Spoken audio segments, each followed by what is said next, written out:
Das ist Rio, unser Findelhund aus Griechenland. Und wir sind Sarah und Tobi. Zusammen bereisen wir die Welt in unserem Oldtimer. Ob viele an ihm gezweifelt haben? Ja, definitiv. Aber das hält uns nicht auf und so entdecken wir zu viert die Welt und leben unseren Traum.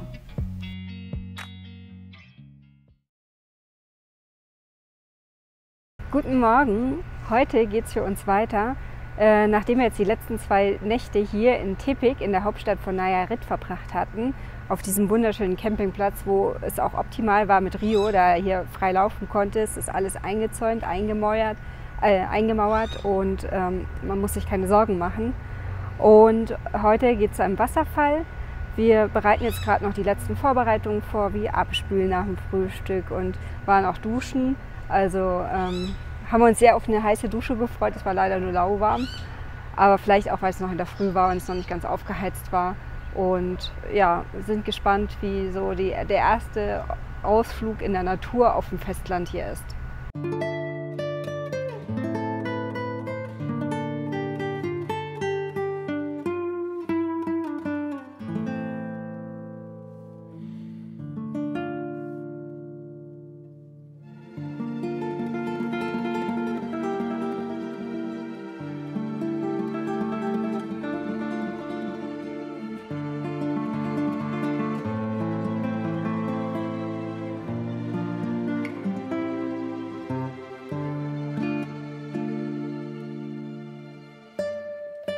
Unser Weg zum Wasserfall führte uns durch kleine, idyllische Ortschaften, Wälder, die über die Hügel hinweg endlos erschienen und landschaftlich einfach schön waren, und noch mehr Dörfer, bis wir am Ende eines schmalen Feldwegs den Parkplatz erreicht haben.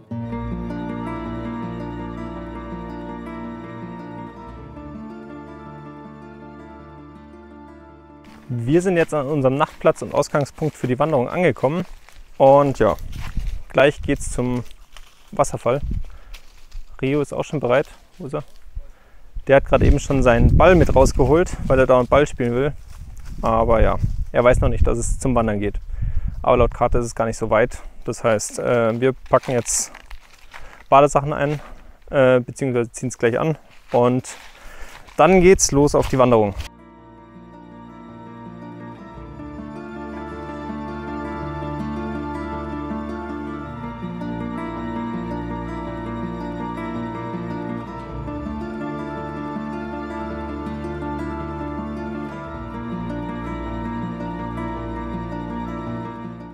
Wir müssten jetzt laut Karte schon kurz vorm Wasserfall sein, aber man hört noch nichts. Deshalb, ich habe keine Ahnung, ob die Markierung in Google stimmt oder nicht.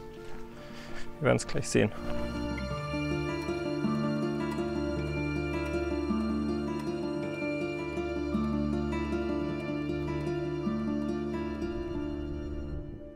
Ja, und da unten müssen wir hin.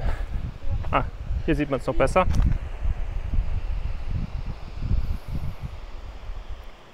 Jetzt würde ich sagen, weiter geht's.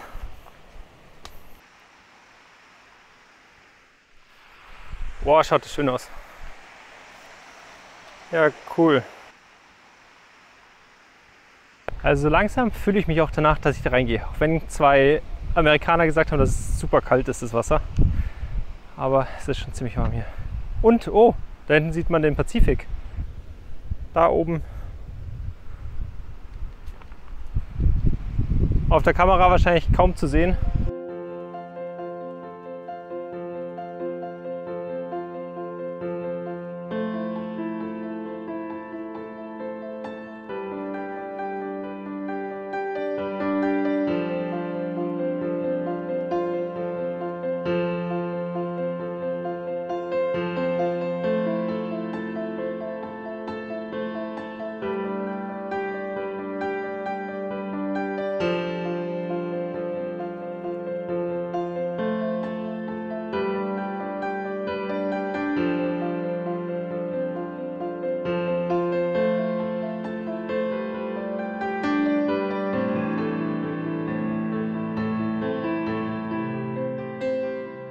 Und so wie es ausschaut, haben wir es jetzt endlich geschafft. Den ganzen Berg dürfen wir nachher wieder hochlaufen, aber ich glaube, es hat sich gelohnt.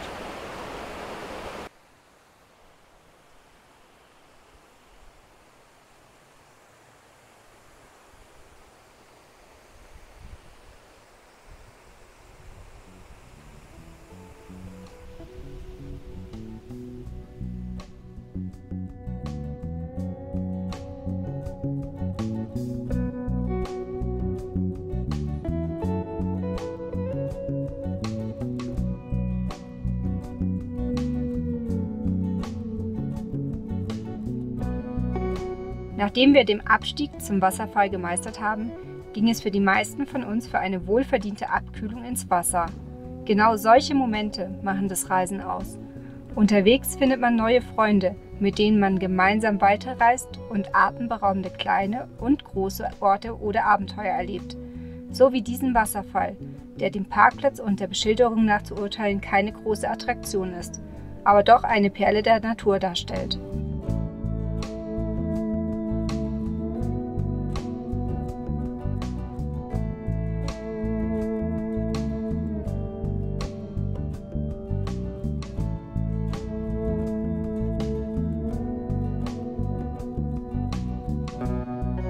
Es ist wirklich nicht so kalt.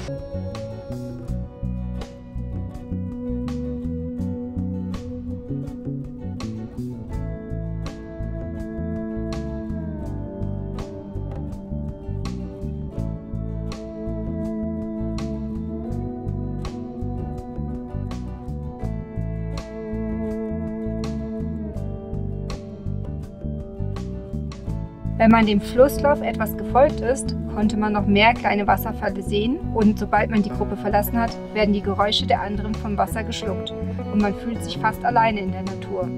Das zeigt wieder einmal, es muss nicht immer die größte, bekannteste Sehenswürdigkeit sein. Auch die kleinen haben ihren Reiz und sollten besucht werden. Aber sobald man zurückkommt, freut sich bei uns auf jeden Fall immer einer, Rio.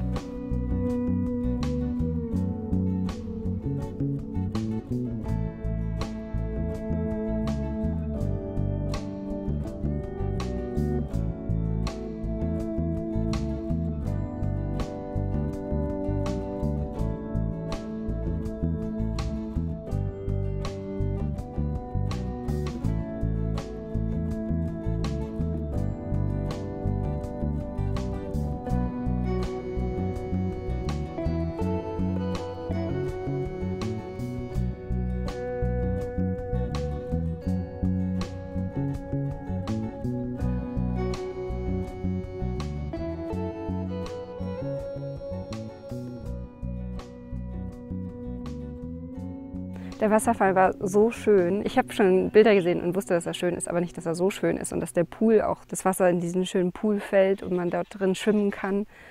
Und ja, jetzt gehen wir zurück und werden noch kochen und den Abend ausklingen lassen. Und morgen geht es dann wieder für uns zurück an die Küste.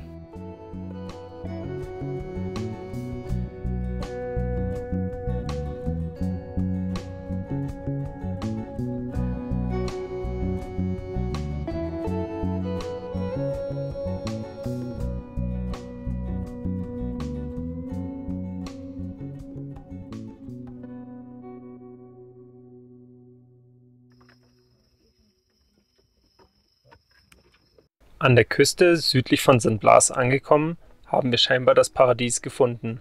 Und mal ehrlich, viel schöner könnte der erste Stellplatz auf dem Festland nicht sein. Aber schaut euch die ersten Eindrücke einfach selber an.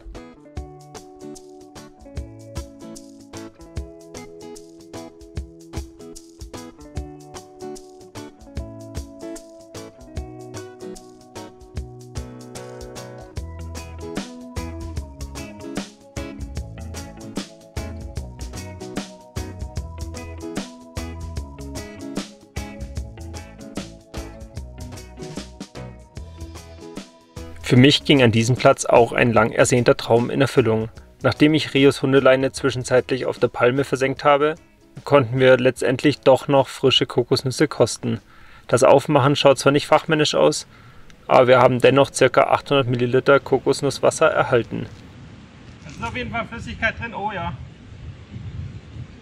Irgendwie, wir haben einen Messbecher, wenn wir den umkippen. Müssen wir mal aufnehmen. Achso, ja. Einfach nur mitfilmen. Oh, scheiße.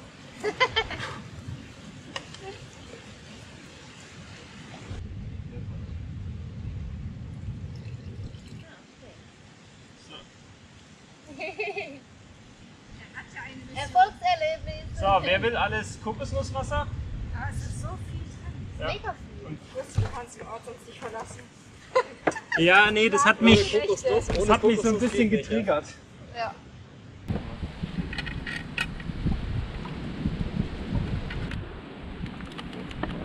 Kann man nur nachnehmen. Okay. Dann Prost.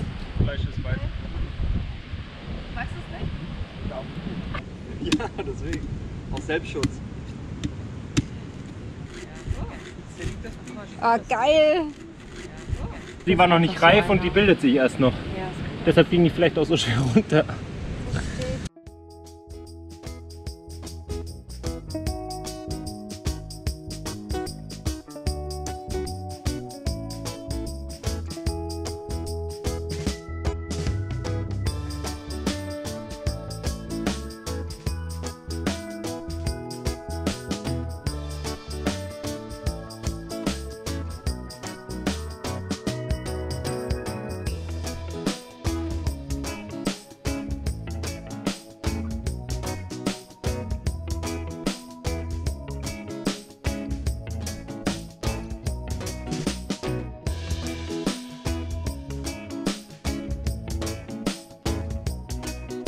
Während sich alle im Camp ausruhten, ist Sarah mit ihrer Kamera losgezogen, um Vögel zu fotografieren und zu filmen.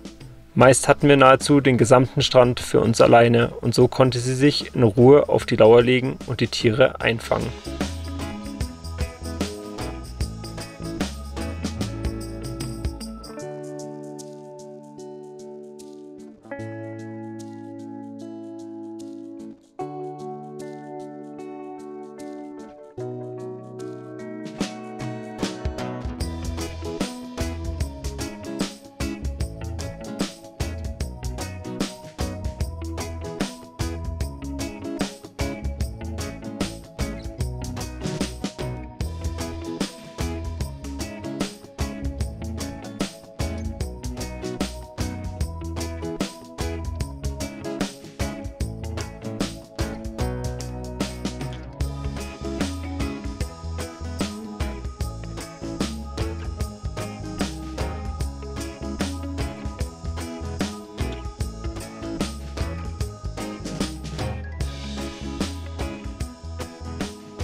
Gestern sind wir ja noch von den Bergen hier wieder ans Meer gefahren und unterwegs haben wir noch Halt gemacht bei einem Obststand und haben uns noch eingedeckt. Wir haben 3 Sternfrüchte, Jackfruit gibt es hier wieder und was war das andere? Bananen haben wir gekauft und es hat alles insgesamt 1,20 € circa gekostet. Und ja, sind hier zum Playa Tortuga hingefahren an der Küste, also es ist ein Küstenabschnitt in Nayarit. Und hier kann man Babyschildkröten aussetzen, was wir jetzt gestern Abend zum Sonnenuntergang gemacht haben. Und diese Bilder blenden wir euch jetzt gleich hier ein. Ansonsten kann man hier eigentlich nicht viel zu sagen. Wir haben einen traumhaften Platz, wo wir stehen. Wir stehen zwischen den Palmen, beziehungsweise kurz davor, weil wir nicht riskieren möchten, dass eine Kokosnuss auf uns runterfällt. Und reisen nach wie vor immer noch mit Anne-Peter und Salvi Claudi zusammen.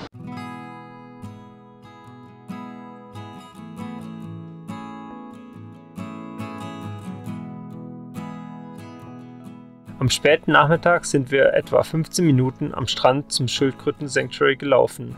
Zuvor waren wir bereits vor Ort, um zu erfahren, ob Schildkröten geschlüpft sind und sie heute freigelassen werden. Nachdem wir auf der Baja California nie das Glück hatten, lebende Babyschildkröten zu sehen, waren wir glücklich, dies hier nachholen zu dürfen und den kleinen Lebewesen bei ihrem Start ins Leben zu helfen. Dort angekommen fanden wir eine große Wanne mit Sand vor, in der viele kleine Babyschildkröten rumkrabbelten. Doch warum muss der Mensch den Meeresschildkröten an so vielen Orten helfen? Die Ursache dafür ist ebenfalls der Mensch. Neben der illegalen Bejagung ist die Verschmutzung der Weltmeere ebenfalls ein großer Grund. Manche Meeresschildkröten verwechseln Plastik mit Quallen ihrer Leibspeise oder verfangen sich in Geisternetzen. Aber auch der steigende Meeresspiegel ist für die Tiere problematisch, da dies die Eiablage zunehmend erschwert. Und so sind mittlerweile von 7 verbleibenden Arten alle 7 als bedroht eingestuft.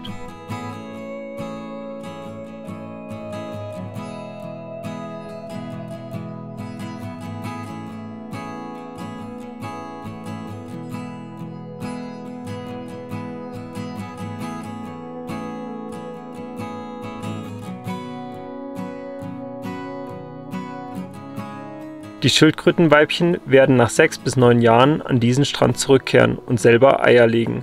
Damit sie den Strand wiederfinden, müssen sie die letzten Meter alleine ins Meer schaffen.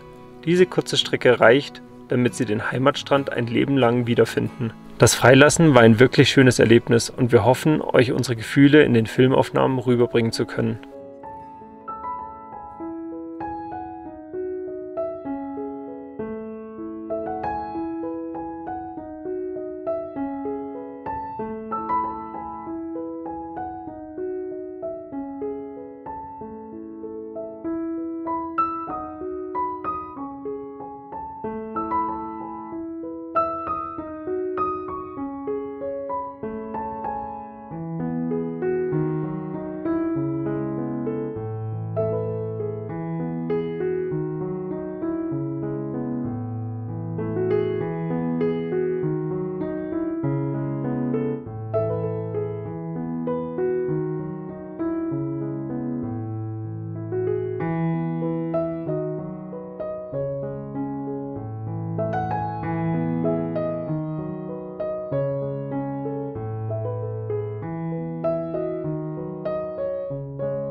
Neben den Babyschildkröten konnte man auch noch Babykrokodile sehen. Die leben nämlich hier im Hinterland in den Mangroven und wurden eben dort auch aufgenommen und werden gerade aufgepäppelt, bevor sie ausgesetzt werden. Deshalb gehen wir auch nicht im Hinterland mit dem Hund ans Wasser, sondern bleiben hier vorne am Strand. Und da ist es deutlich sicherer für ihn.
Wir verbringen jetzt hier noch den Tag und gehen heute Abend wieder zum Turtle Sanctuary, weil wir gestern eben 200 Pesos pro Person gezahlt haben und dafür darf man dann 2 Nächte mit dabei sein und die kleinen Babyschildkröten aussetzen.